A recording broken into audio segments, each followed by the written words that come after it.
In control, ran right up in the dollar. Now they packing the home. Now they know we can fight. Content give it every week. Me and Dr. Rip Shop. Keep on bringing the heat. Now they know that we hit. And they know we ain't quitting. Yo, she about the jigging. Keep on bringing the giving. Unity, unity, unity. Cause they know we ain't stopping. And they know they got problems. And they ran out of options. If we know we got a problem, can't let it go unsolved. Brain turn, Afrocentric history, we see tomorrow. Karma is karma, I see what I say, I hear the wall. Till I see y'all fall off, then I bring y'all up on note. I'm back up on my Clyde Winters, Clyde Winters, Clyde Winters, Clyde Winters, Clyde Winters, Clyde Winters, Clyde Winters, Clyde Winters, Clyde Winters, Clyde Winters, Clyde Winters, Clyde Winters, Divine Winners, Clyde Winners, Clyde Winners, Clyde Winners, I'm with you, ride with you. Master teacher, create master Clyde Winners. Give respect to the elder, Clyde Winners. I see the money out there with the beat. Clyde Winners, like a beat. Clyde Winners, I told you somebody out there with the beat. Clyde Winners, on my mind. Clyde Winners, I think there's somebody out there looking for me. Clyde Winners,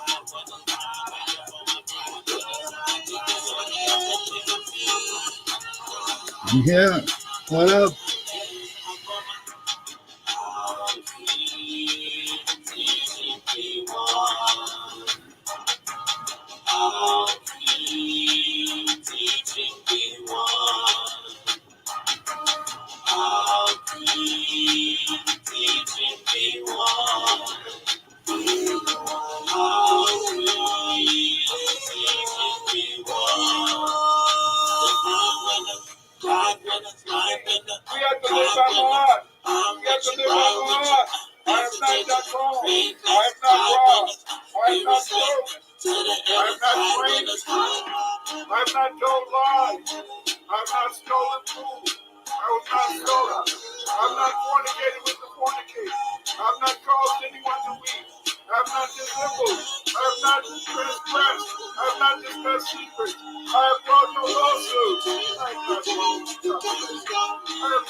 I've not cursed.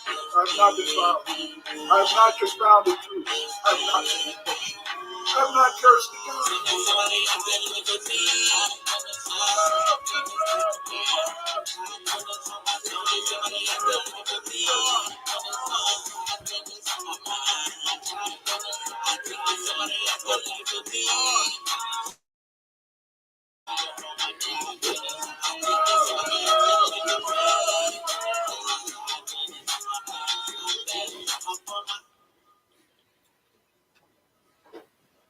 Dr. Winters has illustrated that Africans have been settling the New World and building new civilizations and cultures in the Americas and around the world for the past 100,000 years. Dr. Winters has published and written numerous anthropological, linguistics, education, and population genetics articles. Many of these articles have appeared in peer-reviewed journals and online. His work has appeared in the Journal of Black Studies, Afrohistorie, Journal of African Civilization, Adolescence, International Review of Education, Thresholds in Education, TC Record, Bioessays, International Journal of Human Genetics, and PLOS Genetics, to name a few. He has published over 40 books, including Atlantis in Mexico, The Mandy in the Ancient Americas, We Are Not Just Africans, and African Empires in Ancient America. For more of Dr. Clyde Winters, check out Yoshimad Gumroad page, and that will lead you to the master himself, Dr. Clyde Winters.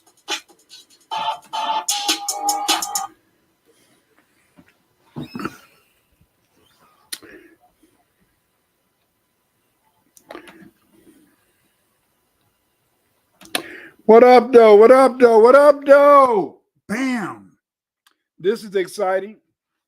I'm happy to see everybody here today, and this is very, very good timing. I'm happy that you guys could join me on my live screen, my live stream.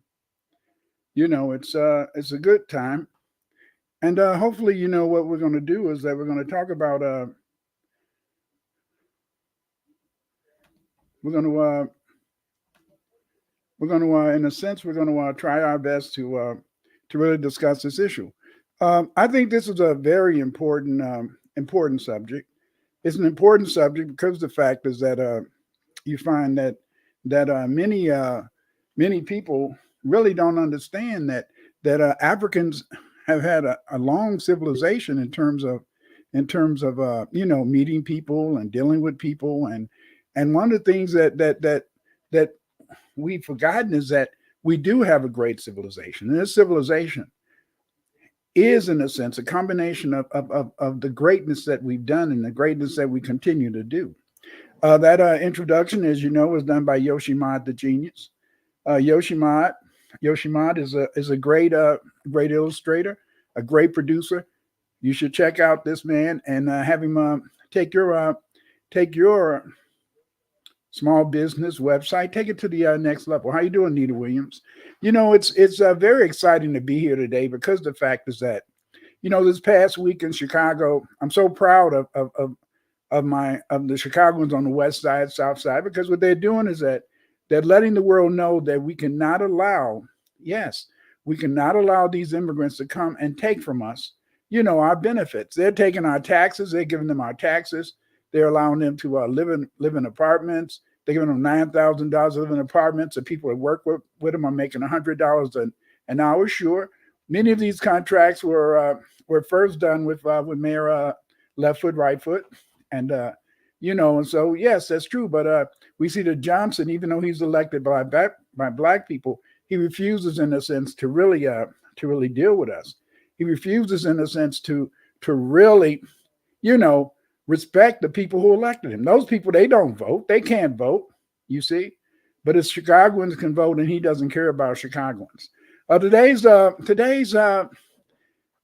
show is very interesting because we're going to talk about, the horse and chariots in Africa, because most of the time when you look at TV, they always tell you that African people have never had any didn't invent the wheel, that African people, in a sense, have always been waiting for the Europeans to come and to give them a civilization. They make it appear that the Europeans, that we're waiting for the Europeans to show us how that we can make our life better and how we can have a real civilization. And this is false. And so what we're going to discuss today is we're going to discuss this whole idea. So let's get right into it.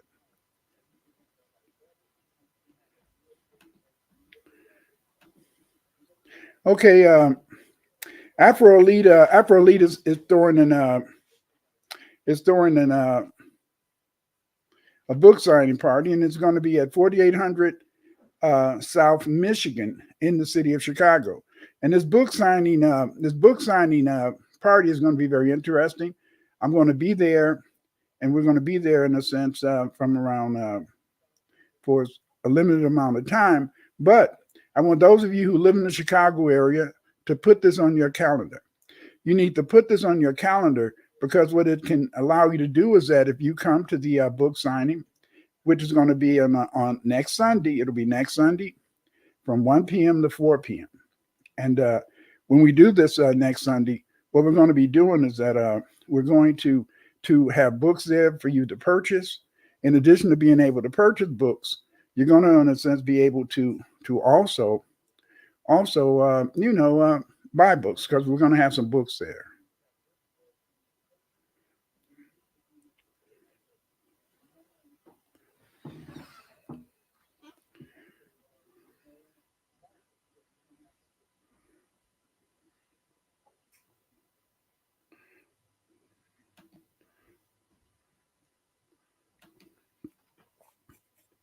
Okay. So again, how you doing? So again, as I said earlier, we're going to have the book signing next Sunday from 1 to 4 p.m. It's going to be at 4800 South Michigan Avenue in the city of Chicago. Come and check it out. We're going to have books there.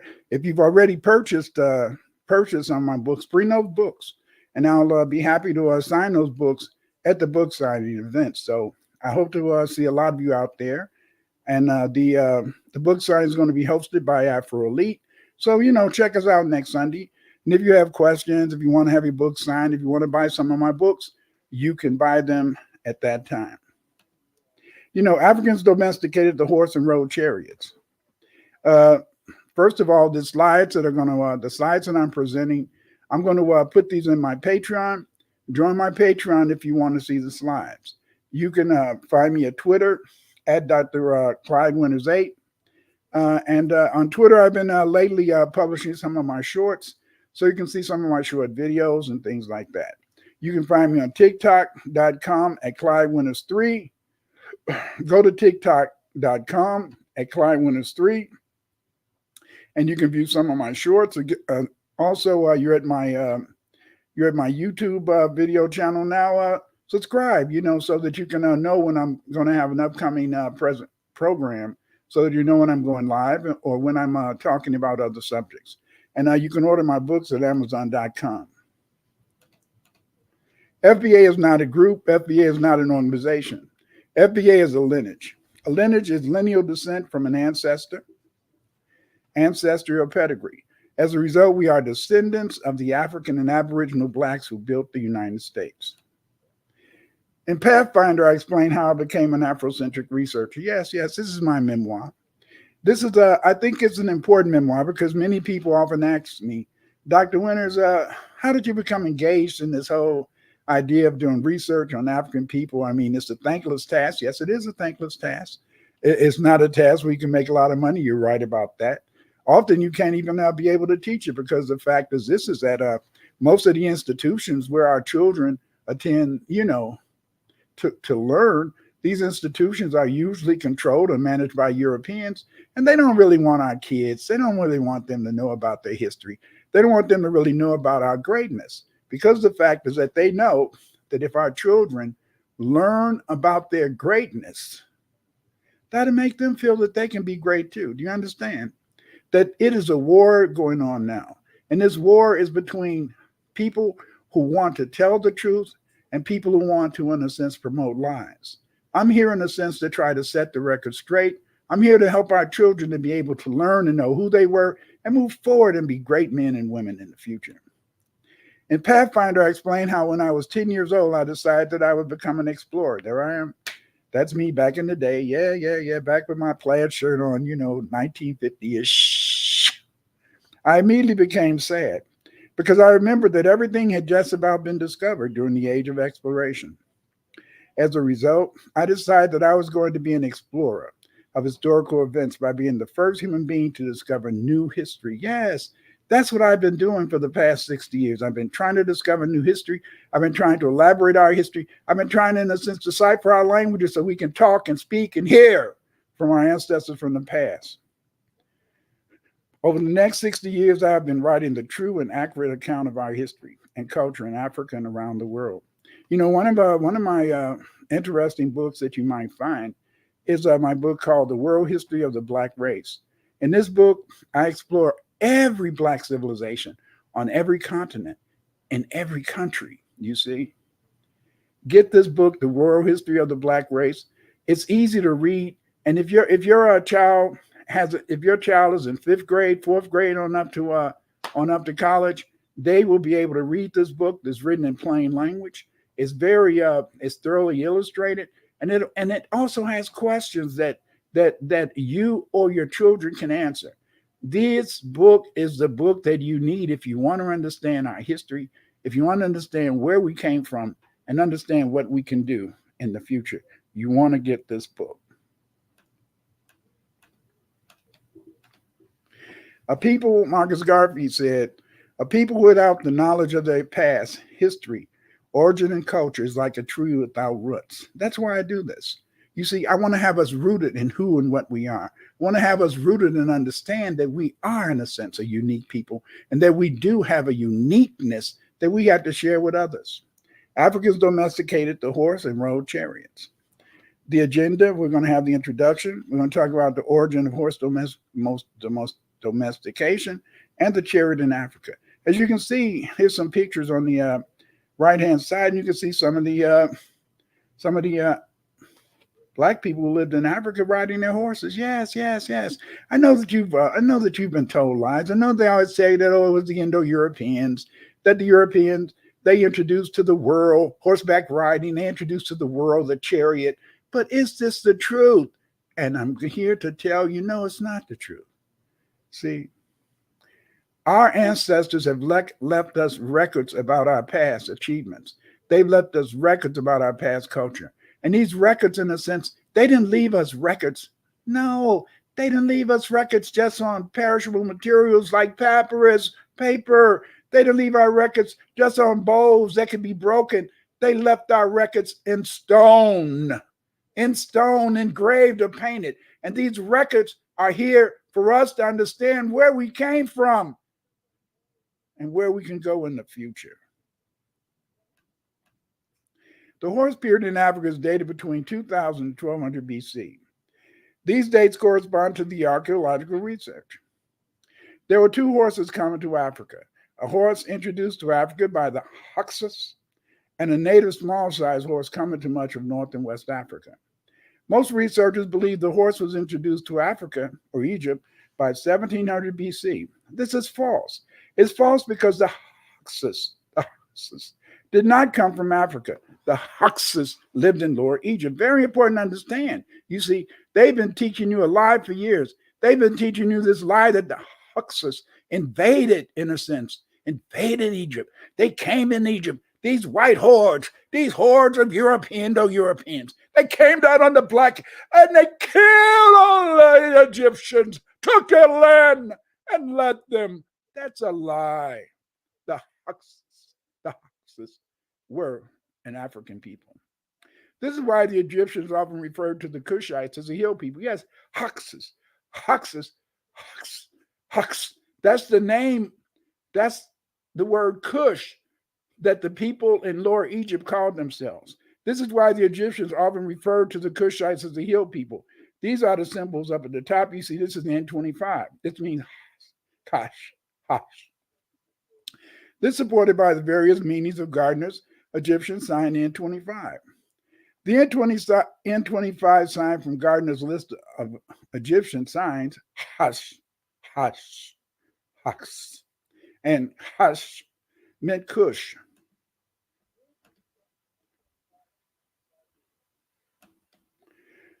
The Winnie inscription makes it clear that the name Hash was made up of 3 N25 signs from Gardner's list of Egyptian signs. The N25 sign also represents Hush. This means that N25 represents the name Hush and the ethnonym Cushite. Very important to understand. And if you look at the signs up at the top of the slide, you see the hook, the crook. That meant in a sense that's ha, or the kings of the Cushite kings or the Hyksos kings.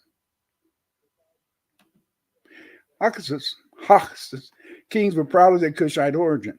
In the Hyksos seals, the kings wrote their names followed by the Hyksos, king of the Cushites.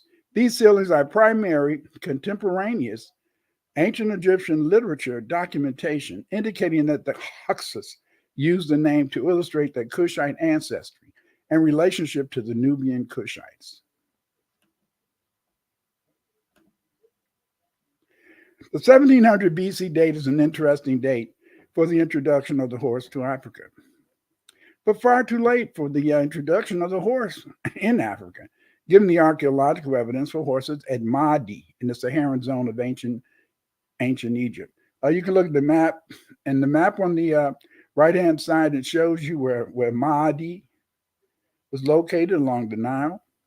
So you can see that it was at this site, an early site where you can find, I think it's over 200 tombs have been found there. And they've also found, a horse there. Well, it's an equus, but it's still kind of a horse. On the left-hand side, you can see some of the artifacts from Mandy. Saharan Africans used the donkey and later horses as beasts of burden. A domesticated equus was found at Hierakonpolis, dating to around 3600 BC at Mandy in ancient Egypt. This shows, in the sense that along the Nile Valley, ancient Africans were already, in a sense, domesticating horses as early as 3600 BC. This is long before anybody in Asia, the so-called Indo-Europeans, even had anything to do with the horses.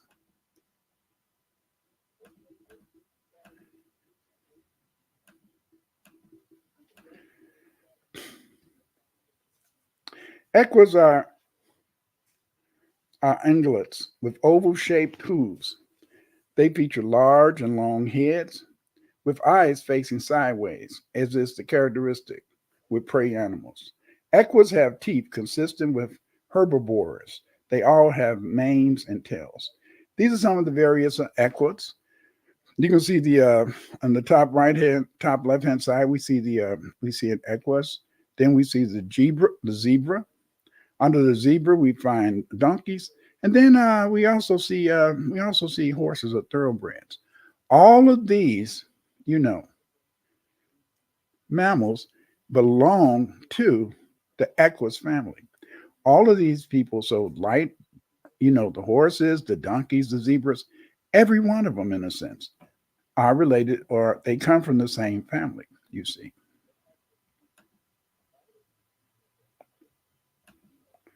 The horse was also found throughout Africa. In the Sahara, skeletons of horses dating to 2000 BC have been found. In the Sahel-Saharan zone, the first carts were driven by cattle and date between 4,000 and 3,000 years before the present. Between the Tichit and Tagat region, according to Jacquin Soler Subios. It is in the Tichit region that we find many Libico-Berber inscriptions, horses, mounted horses, and of course the cattle-driven carts. It's very important to understand, in a sense, is that much of West Africa at this time was a thick jungle. Because West Africa was a thick jungle, and they had the tsetse fly, they had mosquitoes, they had a lot of disease. So the majority of people in Africa at that time did not live in West Africa. They mainly lived in the Green Sahara, which in a sense was a tropical area, but it also in a sense was kind of a savanna. You found extensive grasslands, many animals and things like that. So it's very important to understand that we see this transition from people moving out away from the Nile into the Sahara, into the Saharan Saharan zone, and then as it became more arid, they moved back closer to the Nile River, or they lived in a sense in oases. The Dravidians and Niger-Congo speakers formerly lived in the highlands of the Sahara. Many of these people migrated into West Africa. In West Africa, according to Daniel McCall, the horse was in the Sahara during the 2nd millennium BC. This would explain the affinity between the Dravidian, Dravidians, they live in India, remember, and African terms for horse. For example, here we have, let's look at the terms for horse. Here we have the Mandy word wulu. We have the Bambara word blue or wulu. We have the Nubian word udi, and the Tamil word yuli, and the Brahmi word huli. Do you see wulu, uli, huli? So we can see in a sense that these people, even though Dravidian speakers and Niger-Congo speakers are separated by thousands of miles, you can see that they came from the same area, which was the Nile Valley. And that's one of the reasons why we find the similarity in terms of the names for horses. Another ancient form of the word for horse was par. Far. Below are Dravidian African terms for horse. Mandy, wulu, Bambara, blue, wulu. Mandy, bara, Hausa, baraba. Wolof, fas. Somali, faraka. Egyptian, nefer. Siri, peace. Tamil, Malayam, Ban. Tamil, Paliru. Fulani, Pukku, Mandy, Ban. Gias, Faras. Gala, Oromo. Fada, Furda. So you can see par, far. These were names in a sense that Black and African people have given to the word horse. You see, there's this cognition. Dr. Marie Chow, she calls it a first sight consciousness. And when she talks about first sight consciousness, she's talking about the fact, in a sense, that we have this continuity, and this continuity in terms of culture, this continuity in terms of maybe language, results from the fact that we've come from the same mother culture, and because we came from the same mother culture, we continue, in a sense, to use words, or we use words that, in a sense, show agreement. That's why we can find African and Dravidian names for the horse. There are many Dravidian African words for horse. One of the most ancient Dravidian words for horse was huli. and Tamil Ivuli. This ancient form of the word for horse appears in African languages with the consonant either L or D, as in the main consonant and the vowels O or U. Below we compare the Malinki, Bambara, Nubian, and Hausa, and so we see that relationship. And that's what we talked about and we showed earlier. The Saharan horse was small in size. These horses matched perfectly the horses depicted with the Saharan chariot riders. These horses were still being used by the warriors of ancient Ghana, as noted by the Arabic writer al-Bahri when he visited this area. The fact that the chariot found in West Africa resembles those of Crete does not mean that the riders of these chariots had to have come from Crete. In fact, Greek tradition makes it clear that the ancient Cretans, called Minoans, came from Africa. Yes, yes. Look at this. You can see this chariot on the right-hand side. The word chariot comes from the word carus. That's a Latin word, carus. That's where we get the word today, car or cart. It comes from that Latin word, carus.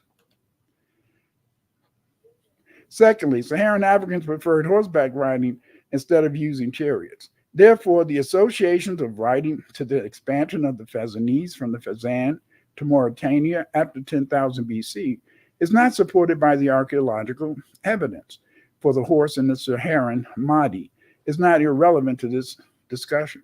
As we have discussed earlier, the Proto-Mandy speakers originally lived in the Sahara and Nubia before they migrated into West Africa from the Fezzan.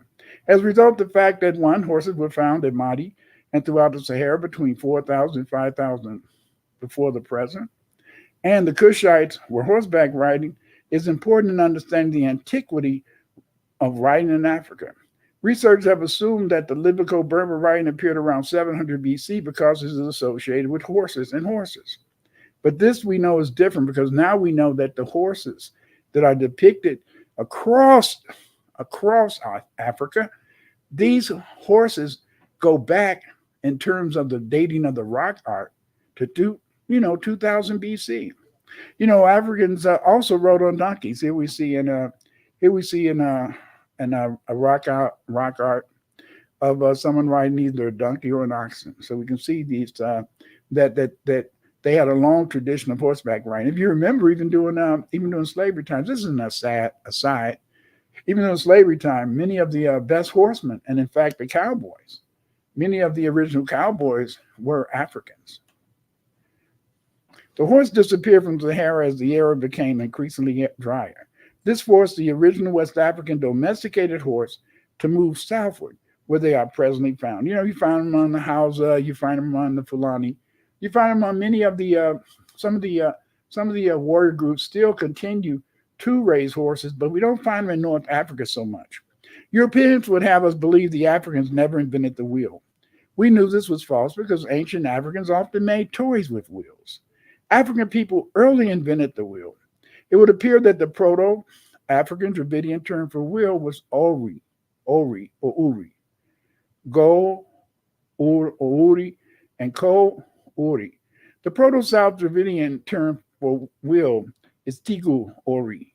The linguistic evidence suggests that in the proto-language, the speakers of Proto-African Dravidian used either the vowel O or U or A, I, after the consonant. It is also evident that the L and I were interchangeable in the construction of the term for wheel. That's why we have ori, uri, ko, uri, go, uri, ko, uri. See that transition between G and K, and also, O and U in terms of the vowels. As a result, it is not surprising that Africans early had carts to carry their supplies. As you can see, look on the right-hand side, we see one of these depictions of one of the carts that they used back in Africa, back in the early days. The Dravidian and African languages share similar names for the wheel. For example, Gala, Makurakura, Tulu, Gali, Tagori, Swahili, Guru, Dumu, Mandy, Koli, Kori, Murufe, Tamil, Kal, Ari, Urui, Kalunda, Gali, Teguri. So again, let's look at here. We see this change between a D or T, or sometimes in a sense a K, and a G. For example, in Swahili, we have guru for will, and Dinka, we have kori for will. In Tamil, we have uru for will, you see, and in Gala, we have makurakura. Over on the left-hand side, you can see some of the chariots. These, not chariots, but these are some of the carts. Yes, yes. You know, we in our mind, you know, the Europeans had us thinking that when black people move from place to place, they usually carried everything on their back, or they just walk without anything. But as you can see, Africans, in a sense, had early invented carts. And here's some carts from Dr. Cheat and other carts that Africans used back in ancient times to show, in a sense, that we did have the will and that we built carts and later on chariots, and that didn't have to come. Horses and chariots are found in Chad and Libya. It appears that when North Africa was a savanna, Africans rode in chariots from Dar to Cheat in Mauritania all the way to Garama in the Fezzan. At this time, both regions were settled by the Mandy-speaking people, who are now situated mainly in the Niger Valley. Here you can see a card engraving from ancient Libya. This card seemed to have been pulled by about 3 horses.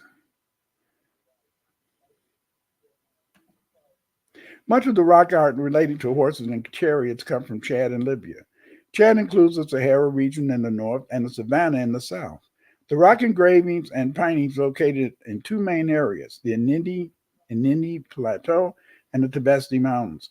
Okay, if you look at this map, if you look at the lower right-hand side, you can see where Tibesti and Inindi, are found. And these, in a sense, are there, but we know that people used to ride all the way from Dar to Cheat in Mauritania all the way to the Fezzan. Yes, yes.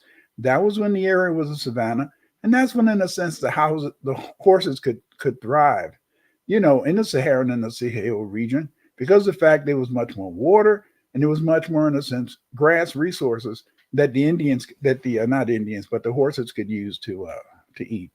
The Mandy built many cities in Mauritania after they migrated into the area from the Fezzan. These centers include Dar to Cheat, Dawalata, Nima. The archaeological evidence makes it clear the Mandy were agro-pastoralists that herded cattle, grew millet, and had carts and probably chariots. As you can see, there's the picture of Walata in the top left-hand corner, and we can see some of these engravings that come from the Dars of carts. And again, we see these carts, and we can see two. Usually, it looks as though they had 2 bovines or cattle or oxen that pulled the carts. The Chichin dwellings were built by Mandy-speaking people and date back to 2,800 years before the present. The details on the initial colonization of the Dars, Dar to Cheat, Dawalata, etc., are not known, but it is nonetheless clear that groups of Mandy-speaking people and sheep, goat herders, settled along the sandstone cliffs at the end of the 3rd millennium BC. They devised successful strategies to cope with the overall unpredictability of the climatic parameters through sustained intensification, short range, and pulsatory nomadicism and colonization. They succeeded in building the earliest extensive village communities in West Africa. When we think about nomadicism, we're thinking about the fact that the people may have had to move in a sense from different parts of the area, depending on the weather, so they can make sure they could be near reliable crops.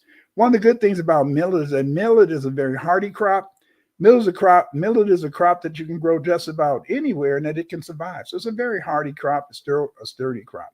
As you can see from this picture of some of the carts that they used, in a sense, in that the Mandy used at the Tachit, you can see the different types of carts, but usually they were pulled by 2 oxen.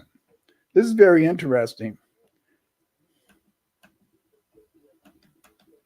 The introduction of writing goes back 5,000 years before the present. Because, 1, the Chariot period, which is associated with Libico-Berber writing, is believed to have begun in the 2nd millennium BC. And 2, archaeological and epigraphic evidence suggests that writing exists in Sahara by at least 800 BC. If you look on the left-hand side, we can see the inscription from Oued Mertetek. And this inscription, we see the ram, and that's a symbol of the god Amun, and then we can see the various symbols. I translated the inscriptions on this particular figure from Ued Mertatek. Probably in some other presentation, I may discuss the translation, but I won't really do that now. There are many inscriptions written in this scripts writing from Fezzan to the ancient Mandy cities of Tachit. Tachit was situated in Mauritania. Again, these are more buildings that they built at Tachit. See, you I bet all of you thought that we all just lived in little huts. That's what the European taught you. We lived in little grass huts, and we all we had to do was find some grass. No, as you can see at Tachit, the Mandingo people were building houses out of stones. They were using mud bricks, and things like that. And as you can see, they had very sturdy dwellings, and these dwellings were made out of stone and local materials. You see, there are many inscriptions written in Mandy scripts, writing from the Fezzan to Tachit. Here's another picture of some of the streets. One of the streets in Tachit. The Tachit and Fezzan carts. On the left-hand side, we see the cards from Tachit, and we see charts from Fezzan. Yes, Fezzan and Libya. If you notice, these in a sense carts are just about similar. The only difference is that the carts in Libya were usually pulled by 3 oxen, whereas we see that the carts in Tachit were built by 2 oxen. But this is to show that there was continuity within Africa 3,000-4,000 years ago, 5,000 years ago, that African people, in a sense, had technology. Stop believing everything that Europeans tell you. Stop believing when Europeans tell you that Black people did not invent the wheel, that Black people, in a sense, didn't have any means of transportation except their feet. See, stop believing that as the Europeans try to teach you that everything that African and Black people do had to have come from them. No. They built stone houses, they built carts, and they built chariots. Again, these are the ox carts from Tachit. There are many inscriptions, again, written in the Mandy script. As you can see here, we can see some of the sites in Libya. We can see what some of these artifacts are found. And we also see the area that mainly was dominated in the Fezzan. The Mandy form lived in Libya, and they later migrated into Niger, into the Niger Valley. And then they made many inscriptions, you see. But it's very important to understand this, is that the Mandy people did not just build a civilization in the Fezzan in Libya, in the Niger Valley, in Tachit in Mauritania. They also took some of their civilizing elements into Europe, ancient Greece. A part of the Mandy-speaking people remained in the Fezzan. These people were called the Garamantes, the dry land Mandy. The Garamantes founded the Greek cities of Thrace, Minoan Crete, and Attica. Yes, Attica. I know you've heard about Attica, Greece. The Garamantes were also called Carians by the Indo-European Greeks. The Garamantes or Carians originally lived in the Fezzan. These Garamantes were described by the Latin classical writers as black or dark-skinned, perusti, furvi, or negre. This is one of the Garamante centers at Thera. Some of the first African colonists who arrived in Greece came from Crete. These Cretans were called Garamantes, after the goddess Ker or Kar. These people also came to be known as Carians. The Carians spoke a Mandy language. These people usually sailed to the islands in the Aegean and the surrounding coast, where they established prosperous trading communities. There's frequent mention of the Garamantes of the Fezzan in classical literature of Greece and Rome. The Garamantes were recognized as a black tribe. They were known to the Greeks and Romans as dark-skinned. In Ptolemy, a Garamante slave was described as having a body the color of pitch, or woolly black.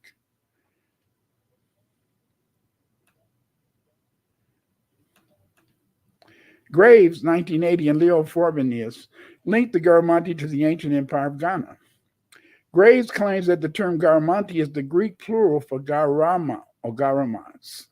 He said that the present Jarama or Jarma are the descendants of the Garamanti and that the Jarami lived near the Niger River. Again, this is Graves was just one of the earliest European scholars to recognize, in a sense, that the Garamanti was related to the Manti or Mandy people that live in the Niger Valley today.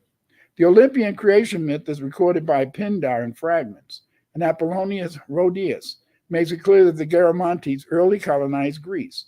Their descendants were called Carians.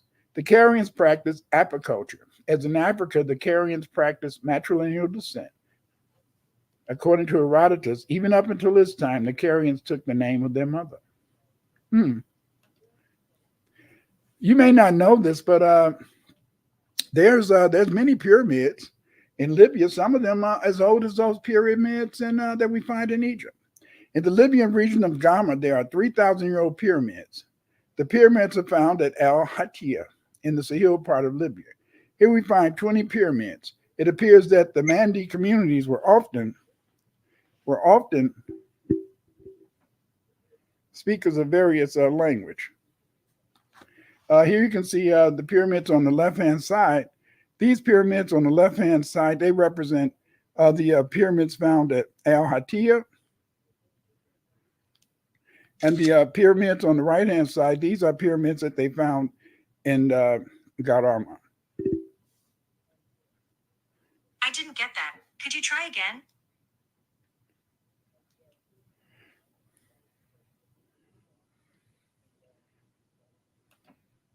The researchers claim that the inscriptions are along the Chariot routes and other sites in Dar-Tichit.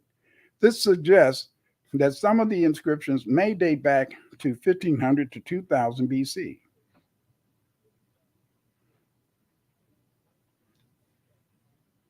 This was a time when the horse was in the Sahara. The writing found among the Vai and along the Chariot routes leading from the Fezzan to Tichit is related to the Mandy, Saharan, and Libico-Berber writing. Many of these inscriptions are like the inscriptions in Oued Mertatik. As you can see, look at the Oued Mertatik inscriptions on the right-hand side, and then look at the picture. If you can see my pointer, look at the picture, the writing. There's writing up in the left-hand corner. The upper left-hand corner, you can see some of the inscriptions. And as you can see, these symbols, this writing that you find on this particular site agrees with the writing that's on the others. The Chariot routes extended from the Niger Valley in Mauritania to the Mandy city of Garma in modern-day Libya. These Mandy-speaking people have left us thousands of Libico-Berber inscriptions. You know, on the left-hand side, on the right-hand side, you can see, in a sense, a chariot. And then this is a very interesting picture on the left-hand side. On the left-hand side, we see a number of people that are lounging around. We see people riding on chariots, not just one chair. We see a chariot. We see at least two people riding on at least two chariots. We see other people leisurely walking around. So you can see that chariots were a common feature, you know, in Africa back in the day. You know, just like people nowadays like to drive a car because it's convenient. A car is convenient. A chariot was convenient. You could move from place to place over in faster than you could by walking. It gave you the opportunity to be able to take merchandise or take other materials with you when you move from place to place. So as you can see, there was not just a limited number of chariots, as you might imagine. As you can see from this picture on the left-hand side, there were many groups and many chariots that people used back in the day. The fact that the chariots found in West Africa resemble those of Crete does not mean that the rise of these chariots had to have come from Crete. In fact, Greek tradition makes it clear that the ancient Cretans were Minoans. Yes, Minoans, but the Minoans said they were Garamantes, and they came from where? They came from Africa. Okay, here you can see some other chariot riders, and they're in the flying gallop on the left-hand side. We can see the flying gallop. We can see the horse, what they call the flying gallop depiction that is common to many of the the chariots that were driven, up in the Grecian lands. But now we know that the reason that you see the similar depictions in terms of how the chariots and the horses were represented, it comes from the fact that the people in both areas were Mandy speaking people, and because they were Mandy speaking people, that's one of the reasons why they had this. Again, we come back to what? That first sight consciousness, that continuity of civilization that Dr. Charles tells us about. In conclusion, Africans early invented wheeled vehicles. These vehicles were pulled by oxen, donkeys, and horses. The horse period is dated between 2000 and 1200 BC. These dates correspond to the archaeological research. There were two horses coming to Africa, a horse introduced to Africa by the Hyksos, and a native small-sized horse coming to much of North and West Africa. Most researchers believe the horse was introduced to Africa and Egypt by 1700 BC, but as I've shown you earlier, this is totally false. You see, this is false. This is an interesting date and far too late for the introduction of the horse, given an archaeological evidence for horses in Mandy and the Saharan zone around 3600 BC. That's what? That's 2,000 years before they believe that the Hyksos introduced, in a sense, the horse. We know in a sense that the people that lived in the Sahel, the people that lived in the Sahara, they used both horses and donkeys for beasts of burdens. In fact, today the donkey is still very popular. You'll find many people in Egypt and in West Africa that continue to use donkeys, and I think they found the donkey as a reliable source to carry their goods and be able, in a sense, to carry heavy loads from place to place. The archaeological evidence of horses in the Sahara at this early time makes it clear that horses were in Africa years before the Hyksos arrived on the continent, and that a horse native to Saharan Africa was already in existence before this time as well. So as you can see, African people already had their own horses, they built their own chariots, and they built their own carts. Here's some references. Again, you can get these slides if you join my Patreon. Okay. You can go to my Patreon to see the slides. Please join me on my Patreon. Let me tell you, family, it's my Patreon members that allow me to be able to do this research. I have to buy a lot of books. I have to sometimes download articles on the internet, and these articles are not cheap. And much of the good material that relate to our history is often behind a paywall. In other words, you have to pay to be able to read that article, be able to read, in a sense, that material. And I thank you so much. Patreon supporters, for being my patrons. Also, I'll admit that I also want to thank you guys who send me a Cash App. I'm always ready for Cash App too. Cash App can also help me be able, in a sense, to support my research and be able to bring this fine research to you, because I can tell you this. Those of you who are listening to this program, you never heard most of this research before. You never knew that Africans early invented the wheel. You never knew that Africans had chariots and carts, because the European has always told you that our people didn't have these type of resources. The only way I can do this type of research is through the great support of my patrons. Thank you so much. And I hope you'll join my Patreon too. And these slides are going to be found on my Patreon. You can follow me on Twitter at Dr. Clyde Winters 8. You can follow me at TikTok.com at Clyde Winters 3. And at my TikTok.com at Clyde Winters 3, you can see many of my shorts. And I'd like to thank Yoshimod,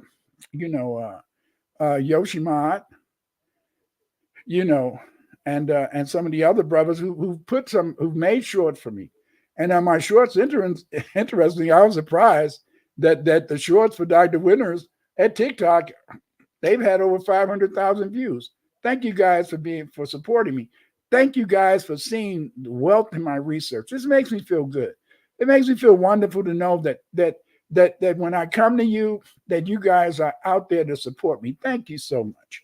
You can see other videos here on my site here at Clyde Winters YouTube videos. Take the time right now. Press the subscription button. Subscribe. Also, press the like button. Come on, get the video a like. Come on. this helps with the algorithms, you know. And of course, you can order my books at Amazon.com. Again, I hope you guys will try to support Yoshima Production. He's a genius. I'd like you to look at this video, and it can tell you what the services he can provide to you. Productions. We're here to take your brand and creativity to new heights. From EPKs to AI commercials, animated music commercials to animated AI bios, book covers to picture flyers, and so much more, we've got you covered. Our team is dedicated to delivering high-quality, cutting-edge designs that leave a lasting impression. And for our valued clients, we offer exceptional creativity, a customer-centric approach, and work that reflects the latest trends and technologies. Just about making art, we're about creating experiences. Your brand, your vision, our artistry. Professionalism and reliability are the cornerstones of everything we do. We're more than a service, we're your creative partners. If you're ready to make your brand shine, look no further than Yoshimod Productions.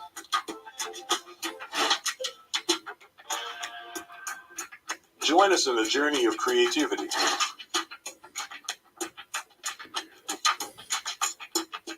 Contact us today and let's make your vision a reality.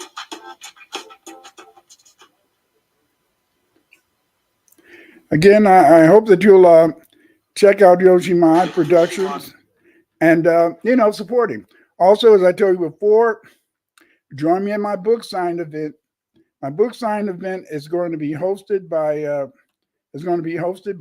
Afro Elite, and I know you've seen Afro Elite. He has a nice program. He's one of the colleagues of Tariq Nasheed, and I hope that you will join me on December 10th, next Sunday, from 1 to 4 p.m. We're going to be at the library on 4801 South Michigan Avenue in Chicago, Illinois. Come join us.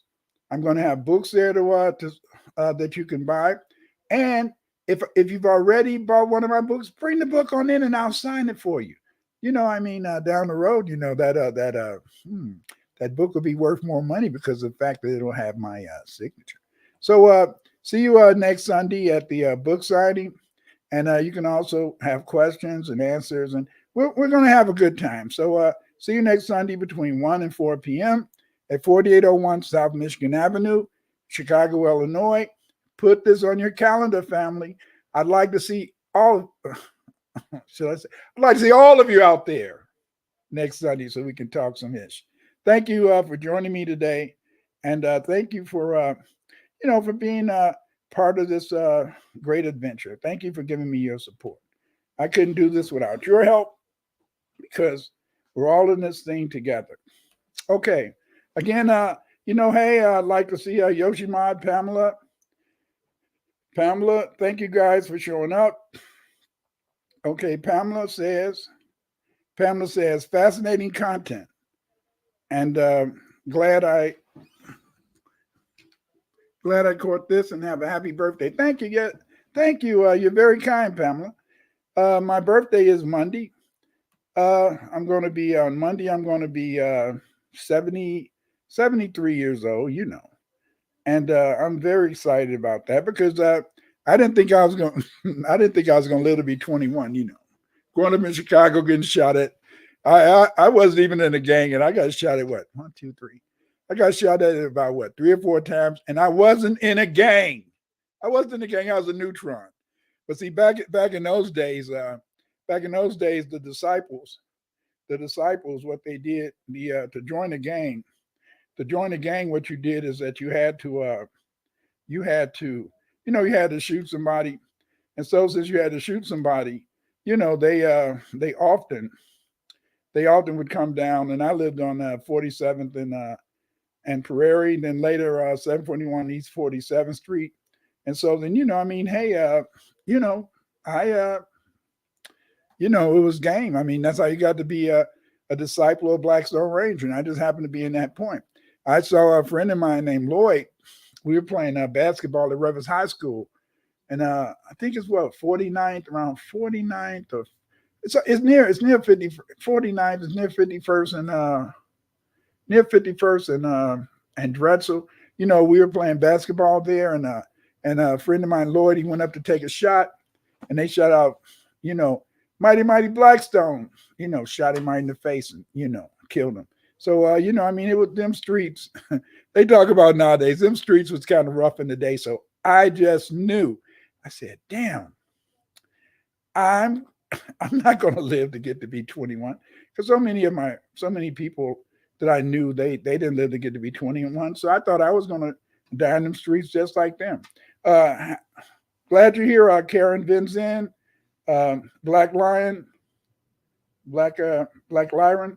Thank you for coming, sharing this time with us.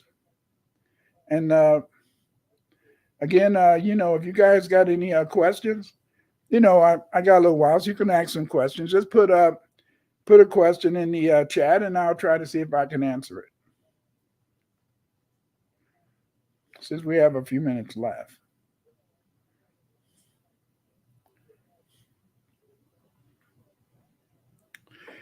But again, as I said, is that this is it's a nice day, and we're coming up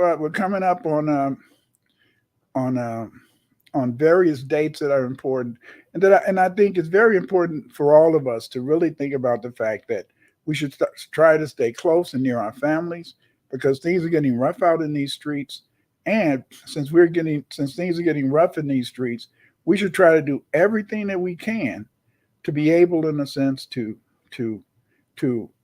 help each other as a family and be prepared for 2024, because 2024, it looks as though it's going to be a rough time, a lot of inflation. And, foundational Black Americans have went through things like this. Foundational Black Americans have always had to, in a sense, struggle. But see, we want to live, and the way you live is that you keep working. And when you share and you try to help each other as a family, you can't help. Yes, you can't help but being, in a sense, successful. Because see, success comes from working together, and that we're going to survive 2024 and beyond, you see. And the way we're going to survive 2024 and beyond is by sticking together. What you do is you just go to Patreon and just put in there Clyde Winters, and my Patreon site will come up, and then you can join my Patreon. So just go to Patreon, the site of Patreon, and there you can find Clyde Winters. Nita.